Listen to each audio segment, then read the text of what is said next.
This is the S&P 500 Spider ETF SPY one-day reading for June 3rd, 2025. It's currently May 31st, 2025, 9:21 p.m. Eastern Time. SPY at the time of this reading, $589.39 USD. And the shuffle video for the June 3rd reading was created on May 25th, 2025 at 8:15 p.m. Eastern Time. That's this video right here. So what we're going to cover in this video will be the overall trend direction and chart behavior for the day. We're going to give you information about the day's highest high and day's lowest low, as well as the timing. And then we get into if we see any good trades throughout the day, and then that we also do the hour by hour sequence of chart events. It's important to remember it's the sequence of chart events we're predicting. The timing is usually on point, but it's secondary to the accuracy of the sequence of chart events. And for that reason, I do not recommend trading this information alone. If you're serious about trading this info, you must have the early access subscription, which gives you those game-changing services, the day trade alerts on Discord, as well as swing trades for SPY. And also the TradingView chart links with the live chart drawings where we draw entry and exits. All that stuff is game changing, guys. I'll show you guys how to get that at the end of the video. Let's get into it. So the overall trend and chart behavior for the day, we have sideways fluidity, equal amounts of bulls and bears, inflow and outflow. So a lot of back and forth, up and down. Usually you end up roughly around where you started as far as price level. Behavior around the highest high for the day, we have a nullified fortune card indicating at least one reversal. It probably means there's two reversals. The second reversal cancels out the first reversal. Let's see. Yeah. So two reversals near highs, or two reversals like involved in the highs, and behavior around the low. We have the completion of a bullish trend marked by a crest, not a peak per se, but a crest and a turnover taking us into the low. We want to trade around a sideways S formation within a channel. And in the pre-market, we have a rally along a diagonal trend line breaking through at least one horizontal resistance.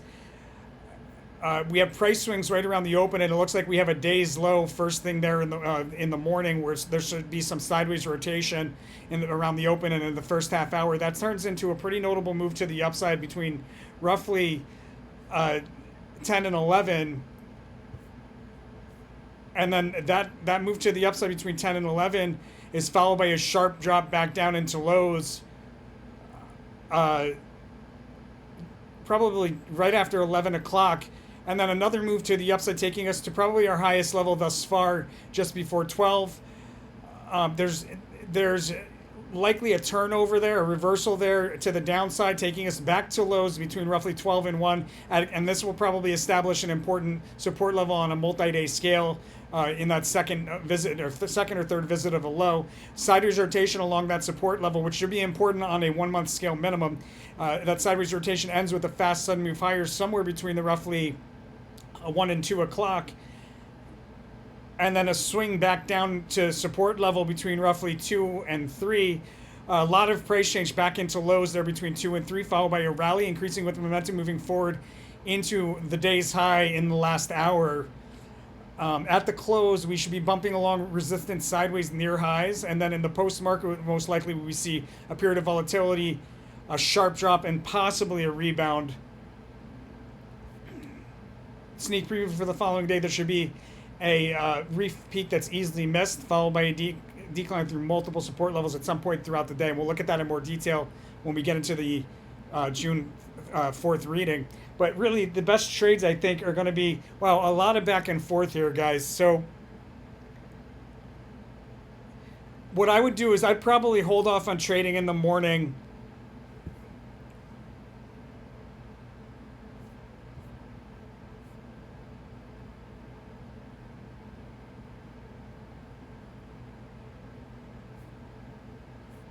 I probably hold off trading in the morning to see like what level this low is turning into a high, and then once we have a high there, like between roughly 10 and 11, likely that turns over, takes us into a low.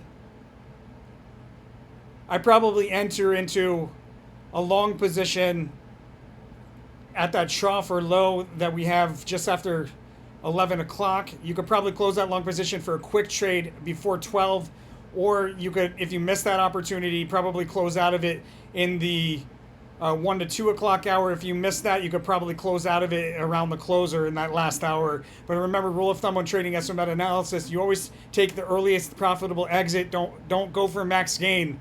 Those what if thoughts are traps, guys. Max gain is a newbie trap. Don't worry about it. Worry about getting in and out fast for a profit, period. And that's SPY for June 3rd, 2025. If you're interested in that early access subscription, you go to our website, Tarot for Traders. Hover over subscriptions, or order now, click on subscriptions. Early access, subscribe here. That gets you the game-changing services, a live Discord trade alerts, live trading view chart links, all that stuff, as well as the earliest access you can get to any of our posts. This is either 100 if you're lucky, but more likely it's going to be 150 by the time you see this video. And the price just keeps going up, guys. People who got it back at, there's people who got it back at, like, I don't know what we had, $65, $69 or something. There's people who are still paying that because they jumped on it early. Like, that's just how it goes, guys. We don't raise your rate. If we raise the price in the future, your rate stays the same. And much love and appreciation to all my angel investors. Go into that resources tab and donating. Blessings to all my angel investors. I'll see you guys on the next one.